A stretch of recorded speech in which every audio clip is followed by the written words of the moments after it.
Pest infestation? Call Bugman, because when you see red, bugs are dead.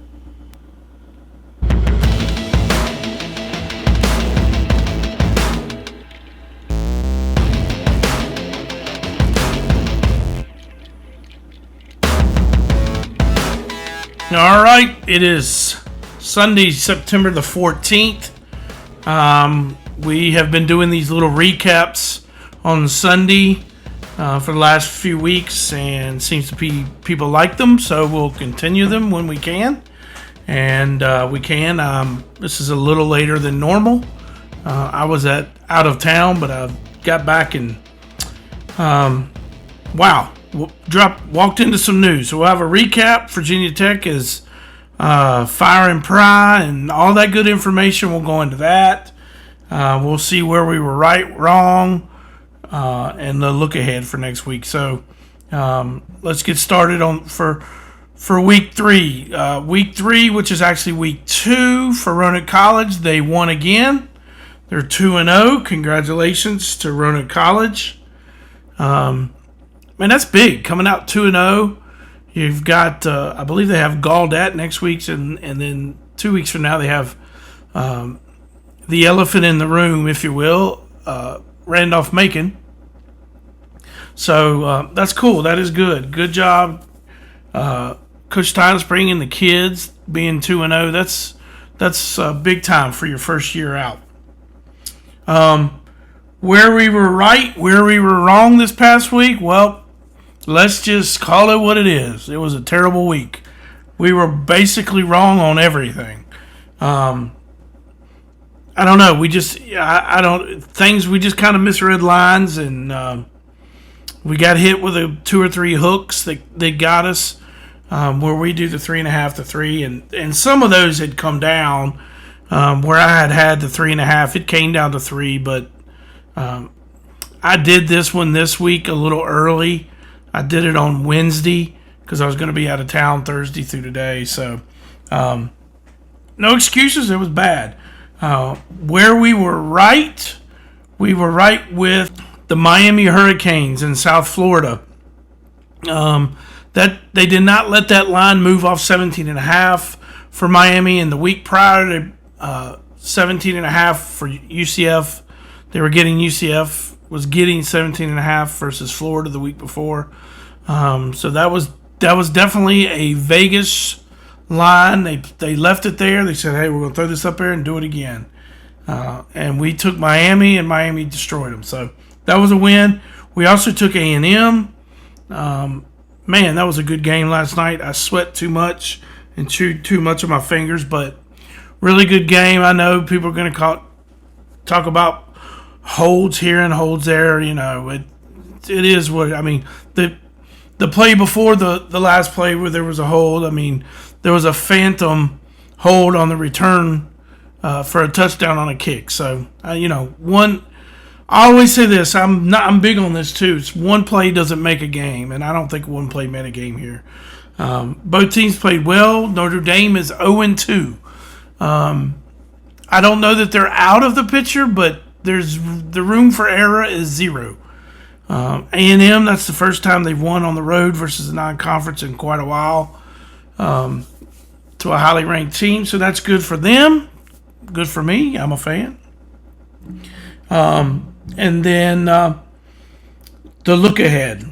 Let's look ahead to next week. So next week we got Texas Tech at Utah. Utah is -3.5. That should be a good game.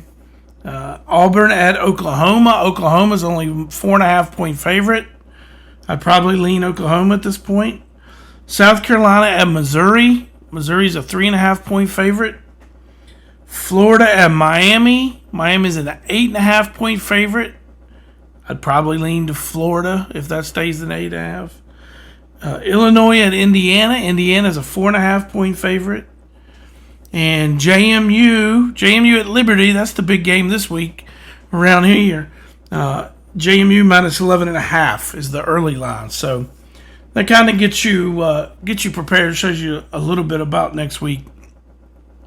And just keep an eye on those lines are going to change, obviously.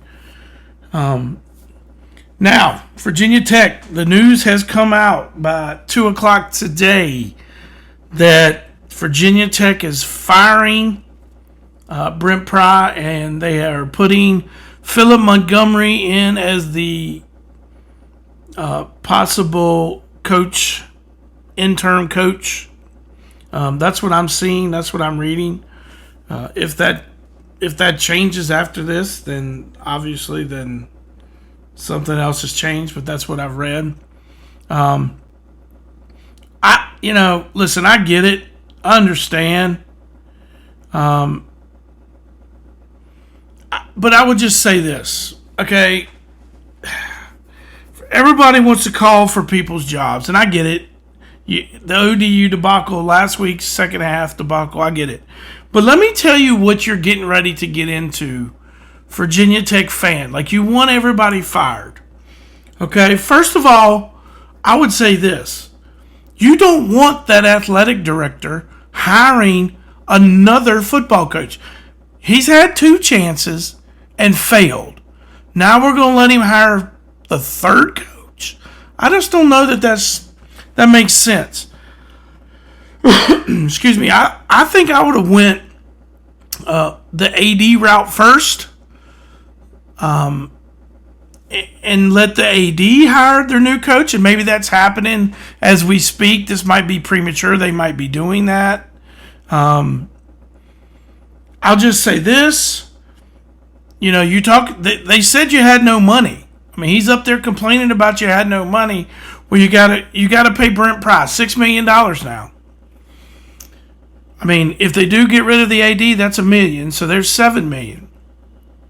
You're gonna have to buy out some other coach if he's not already coaching. So that could be millions possibly. Plus, you're gonna have to turn around and pay the new coach. That's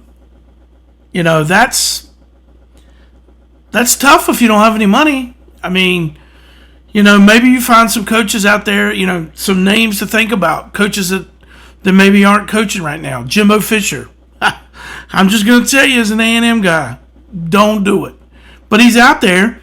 He's making good money from A&M for the next 8 years, so you might not have to pay him as much. You definitely don't have to pay a buyout. Some other names I've heard bannered about. Summerall from Tulane. Chadwell from Liberty. I've heard Indiana's coach coming back to Virginia. But let's just say this. Nobody's quitting on their it's week 3. It's week 3. So where in the world does anybody think they're going to find a football coach that can actually start recruiting and all that good jazz? I mean, people are not going to leave their current jobs. I just don't see that. I mean, I could be wrong.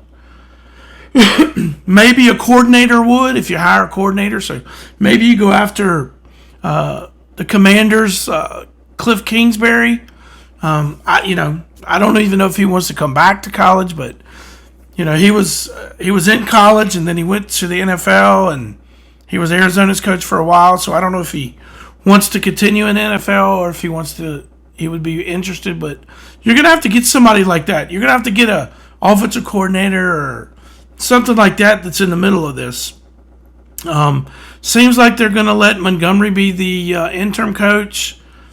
Don't go out there and win 3 or 4 games here, Montgomery, and then make them have to keep you, because that could turn bad too. I will say this. I didn't think Brent Pry was the guy. I didn't think Brent Pry was the guy for a couple reasons. One, they were talking about, he's coming home and he's doing it. He was a grad assistant. So that was all made up jargon to get everybody on board. I saw it. I'm sure a lot of people saw it, but for the ones that didn't, that was made up jargon. Oh, he's coming back. He was on Bud Foster's. He was a grad assistant. He was a water boy, in other words. That's the first thing. Second thing, he had no head coaching experience. I don't know that you fire somebody and bring in a coach with no experience. That scared me back then too. So for those 2 reasons, I didn't think Pry was the guy. What really scares me about this firing and when it happened is week 3 today. If those kids want to at Virginia Tech right now, they can decide to not play any more games this year. Okay, they can decide to sit out and salvage a red shirt year because they didn't play in 4 games. If you're playing 4 or more games, you're not eligible for a red shirt. If you're playing 3 or less games, you're eligible for a red shirt. Now, when a coach is hired or fired, you automatically can go in to the portal in 30 days. So these kids can say that they're not playing anymore and automatically go into the portal right now. I mean, there's a possibility you're sitting there with walk-ons and you're sitting there with 3rd, 4th teamers midway through your season, week 4, 5, 6. I don't know that this is the right. I don't want to screw the kids, but if I'm Virginia Tech, if I am the leadership of Virginia Tech, I might have made this decision next week where those kids can't do that, because it's going to happen. I'm telling you right now, there's going to be kids out there that say, whoa, I'm not going to do this. I'm not going to play no more. I can transfer, go somewhere else next year, get a payday, and be over it.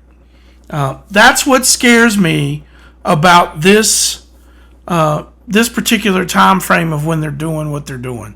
I get it. Everybody wants him fired after last week and the week before last, or this week and the week before last. I understand it. But it's going to get very rougher, more rough, if you will, in the coming weeks. And it's going to be even harder. Instead of going to get, 20, 25 kids in a portal, you might end up with needing 70. Well, guess what? I don't care who you hire.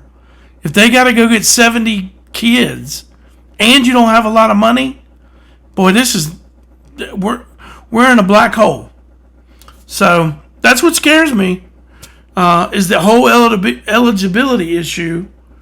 And 2, there's people out there, but I just don't think very many coaches are going to quit on their team and their kids where they are right now to come to Virginia Tech with all the craziness going on when the season just started. I mean, basically you're saying, hey, I want you to come be my coach next year. Well, I got to coach this season. I still got 9 games, 10 games in this season. I don't know. This whole timing is a little weird. I would say unfortunately, the head of the snake should go. You don't let him hire a 3rd football coach, one, and you definitely don't let him hire it for another athletic director. So, this is breaking news. I mean, this is stuff that's coming out right now. So some of this, we don't know if they've got rid of Babcock yet, but I would have to think it's coming. If not, if they haven't. So anyway, I just wanted to hop on. It's just a 13, 14-minute show today. We were terrible in the picks. We were Virginia Tech of the picks. We were terrible. They were terrible. So everything was terrible this week. Back to the drawing board for us. Obviously, it helps me not doing them on Tuesday and Wednesday. I can wait till Thursday and Friday and do some stuff too, like we normally do. But keep an eye on this Virginia Tech thing. There's a lot of question marks in my mind on how this is going to go. So we'll see. We'll talk to you later in the week. Heathens Kettle Corn and Mobile Grill. You can find them at Dr. Pepper Park, local Roanoke events, and also now doing fundraising with teams, organizations, churches, etc. Find them on Facebook, Heathens Kettle Corn and Mobile Grill.